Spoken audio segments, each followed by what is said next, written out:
All right. Good evening, fellow SCCA members from tropical Florida, where I have returned to my SCCA roots. To explain my more casual appearance than is the norm for such occasions, I will lean on the words of my musical hero and life coach, Jimmy Buffett.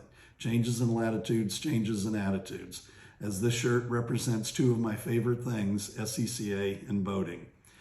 Take a little deviation from my script here. Those that have seen me do presentations at the National Convention know that I usually work off of napkins with notes on them. Well, here, because I want to make sure this is right, I'm actually working off the script. So excuse me if I'm not looking directly at you at times. Even after learning of this honor over 2 months ago, I still find this more than a bit surreal given my role with the Hall of Fame project over the last 2 decades. Never once did I envision that I would be at center stage, even a virtual stage. I have always viewed the contributions I was making to the club as simply doing my job. Having a significant impact on the club should be expected in my view, especially if you are in a leadership management role for over 30 years. Despite my uncertainty of my worthiness, I accept this honor on behalf of all the project team members I have worked with over the years, as this award is really for all of them. Since my earliest days with the local sports car club and then with SCCA, it was clear to me that very little got done in a club setting without the mobilization and involvement of motivated members functioning as a true team. It has been my privilege to work with many such members over my time at SCCA. While I would like to mention each of these folks for their contributions that have allowed me to be here tonight, that is simply not practical in this setting. Therefore, with apologies in advance for probably overlooking someone, I would like to recognize a few folks that impacted me at key inflection points throughout my SCCA life. I would be remiss if I did not start with the team closest to me, my family. My wife Linda and I will be celebrating 50 years of marriage this year, and during all of that time, she has been supportive and encouraging of my involvement in local clubs, then as an SCCA official, and finally as a member of the SCCA staff. I'm not sure anyone knows this, but she was the one who encouraged me to pursue and accept the challenge of working at the SCCA. I was not at all sure this was for me, as it would mean leaving family and friends behind in Florida, as well as walking away from a secure county job where retirement was just a few short years down the road. To be honest, I was also more than a little bit intimidated by the strong, experienced team in Denver. Nick Craw, Patsy Henry, Doug Reed, Costa Dunias, Terry Bassett, and others. These folks seemed way out of my league. Linda would have none of my self-doubt and basically said, "You were made for this and you have been in training for 20 years. They should be intimidated by you." While I never believed that last part, she did convince me to give it a try. I have appreciated the support and tolerance that Linda and our son Jeff have given me over the years with my being away from home 25 plus weekends a year at times, the missed dinners, the missed family functions, and when at home, often being locked in the den on an SCCA conference call. Without their understanding, I could have not lasted all these years or accomplished very much. The fact that Jeff has become such a fine man and a great father, despite my absences and not being much of a role model, is a testament to Linda's skill and patience. Since I have never claimed to be the sharpest knife in the drawer, I have needed to have the support of project team members so I can make use of other traits to make up for my lack of intellect. These traits include persistence, studying topics, observing, listening, analyzing, listening some more. This approach allowed me to craft ideas that met strategic goals and involved those needed to make it a reality.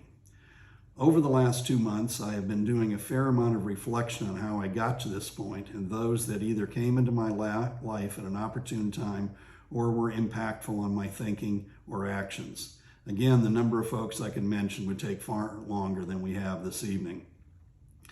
Like many of you, my first interaction with someone in the SCCA was not a particularly good experience, but it ended up being critical to my thinking going forward. Someone in our local sports car club encouraged me to go to an SCCA race and work a corner. My buddies were scuba divers, so they were in great demand at the track, but I only got in through doing some demeaning begging. They assigned me to a corner station that was located at a slight bend in the front straight where not much happened. The corner captain was not thrilled to have me there and told me to sit on a stump behind the corner station and don't bother him for the rest of the weekend. So there I sat for the next 2 days doing nothing. Well, not exactly nothing, as I sat there formulating two thoughts about the experience. One, the corner captain was a jackass, and this was no way to treat a newcomer and a potential member. And two, this was the greatest place ever, being that close to these cool cars. Those two thoughts have informed and motivated me over 50 years, so a big thanks to that corner captain. 10 years later, I finally warmed to the idea of doing something with the SCCA. With the encouragement and support of Randy Pope, Stanley Shields, and Dave Welch, I agreed to lead a group of autocrossers to start a solo program for the Central Florida region. In a period of less than 4 years, we grew the program from only one event to nearly 36 events per year, as well as absorbing most of the local clubs into one cohesive group under the SCCA banner. In the second year of the program, we were able to accomplish something that even larger and more established solo programs would have found daunting: executing a large corporate service event for more than a day or two. We conducted an autocross for 3 weeks at Daytona Beach during spring break for the introduction of the Dodge Shelby Charger, with college students driving the Chargers. I approached Randy Popes about being the event lead, and he quickly accepted it, as he had just graduated from college and was trying his very best to delay getting a real job where he might have to work in a cubicle. Randy excelled as the leader of the team of CFR volunteers we had assembled. The event went so well that Dodge came back to us the following year for a similar event to launch the Dodge Daytona and ultimately the Dodge Collegiate Challenge, all led by Randy. These events taught me a whole new level of event presentation that I have been trying to replicate for 40 years. Plus, we got to meet Carroll Shelby. Additionally, Randy never got a real job or worked in a cubicle as this began his motorsports career. I don't think his parents ever forgave me for calling him.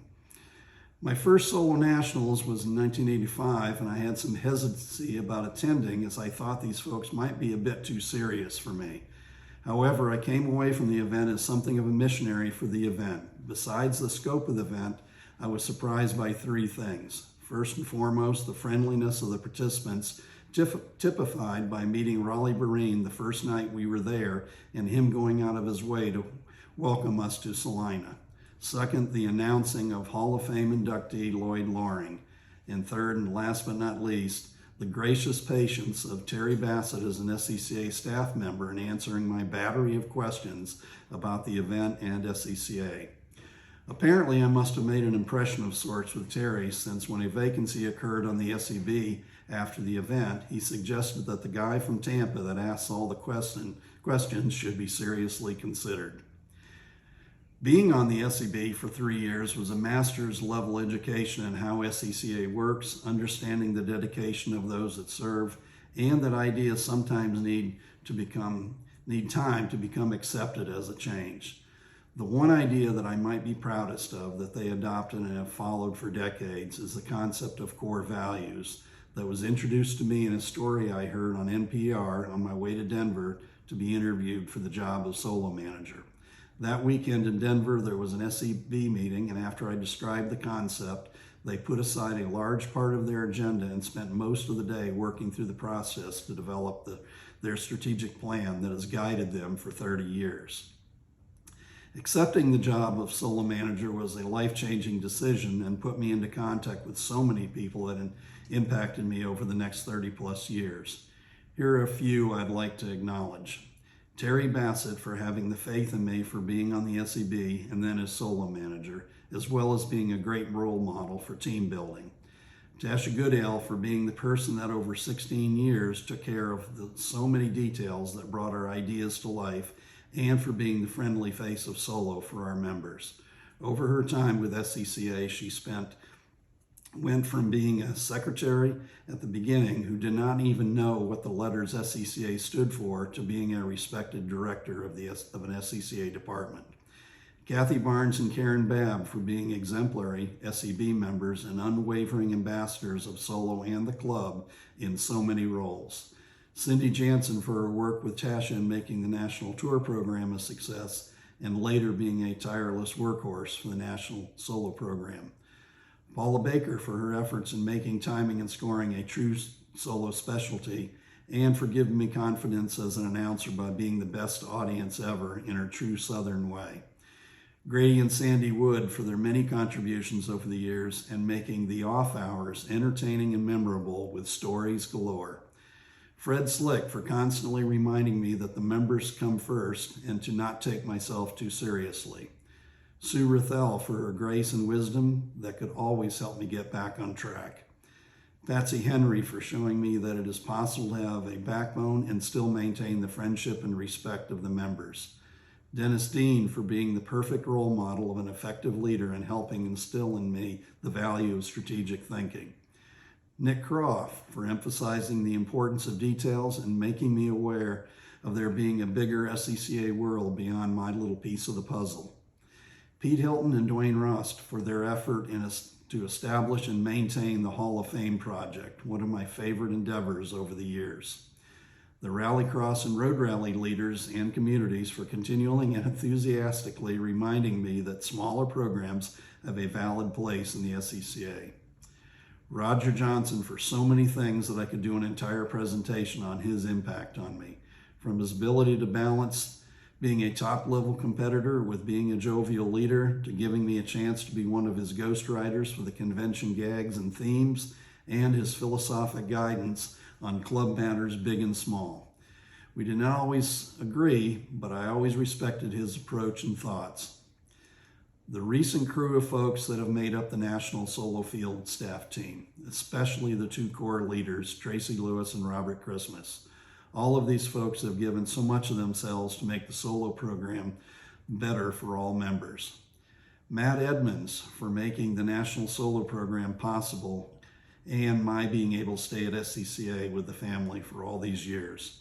Your faith in our efforts has sustained us in good times and bad. Mike Cobb and Hayward Wagner, along with the entire current crop of SCCA employees and field staff, for making some of my earlier dreams a reality. While the SCCA may be different going forward, it must evolve to survive, and we seem well positioned to move past my least favorite phrase in SCCA, we have always done it that way. As noted earlier, there are so many more folks I could have mentioned and thanked, so I'll finish up by saying every member I have been in contact with over the last 50 years has had an impact on me and has helped craft my thoughts, approach, and actions. I am indebted to all of you, and I accept this honor on your behalf. To finish up, to paraphrase John Lennon at the end of the song Get Back, I guess with this award, I have passed the audition. Thanks and good evening.